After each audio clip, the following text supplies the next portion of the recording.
Bogura জলসরিতলাতে the break room রেস্টুরেন্টের খাবারটা খেয়ে আমার কাছে কেমন লাগলো এটাই আমি তোমাদের সাথে শেয়ার করব। তো ভিডিওটা শুরু করা যাই হোক না কেন, বগুড়া শহরে দ্য ব্রেক রুম রেস্টুরেন্টে কেউ যে খায় নাই এরকম তো কাউকে খুঁজেই পাওয়া যায় না। তো আজকে আমরা ব্রেক রুম রেস্টুরেন্টে এসে কি কি খাবার খেলাম এটাই তোমাদের সাথে শেয়ার করব। Hello everyone, welcome to Sharmi's world. আজকে আমরা চলে আসছিলাম দ্য ব্রেক রুম রেস্টুরেন্টে, আর এখানে আসার পর থেকে এত বেশি ভিড় যেটা তোমরা দেখতেই পারতেছো।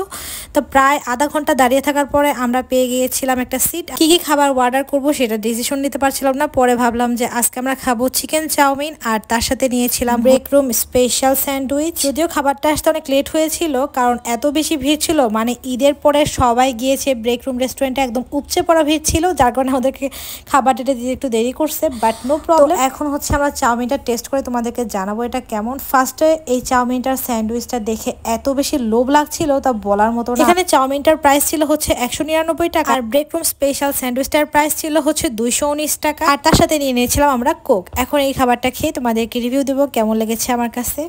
তো ফার্স্টে আমি হচ্ছে চাউমিনটা ট্রাই করে তোমাদেরকে জানাবো। চাউমিনের পরিমাণটা কিন্তু অনেক বেশি ছিল, যেটা দুইজন মিলে অনেক মজা করে খাওয়া যাবে। আর চাউমিনটা কিন্তু একটু স্পাইসি ছিল, যার কারণে মুখে ঝাল ঝাল লাগছিল। আমার কাছে খেতে কিন্তু ভালোই লেগেছে। ব্রেক রুম স্পেশাল স্যান্ডউইচটা এখন খেয়ে তোমাদেরকে জানাবো। তো ফার্স্টে কিন্তু এটা দেখতে কিন্তু অনেক বেশি ইয়ামি লাগতেছিল, আর ভিতরে অনেক পরিমাণের চিজের পরিমাণটা বেশি ছিল, আর এটা খেতে কিন্তু বেশ মজার। তোমরা যারা যারা ব্রেক রুমে আসবা তারা কিন্তু অবশ্যই একবার হলে এই স্যান্ডউইচটা ট্রাই করবা। আমার কাছে কিন্তু সব থেকে বেশি মজা লাগছে এই স্যান্ডউইচটা খাইতে, আর এটার মধ্যে কিন্তু চিকেনের পরিমাণটা অনেক বেশি ছিল, আর চিজ দেওয়াতে খাবারটা খেতে জাস্ট ওয়াও লাগতেছিল। গাইস, বগুড়া শহরে কোন কোন রেস্টুরেন্টে তোমরা রিভিউ চাও এটা কিন্তু অবশ্যই কমেন্ট বক্সে জানাবা। আর আমার এই ভিডিওতে কোনো ভুল ত্রুটি হয়ে থাকলে তোমরা অবশ্যই ক্ষমা দৃষ্টিতে দেখবে। আজকের মতো বিদায় নিয়ে নিচ্ছি, সবাই ভালো থাকবেন, সুস্থ থাকবেন, আল্লাহ হাফেজ। আর আমার এই ভিডিওটা দেখার জন্য আপনাদেরকে অসংখ্য ধন্যবাদ।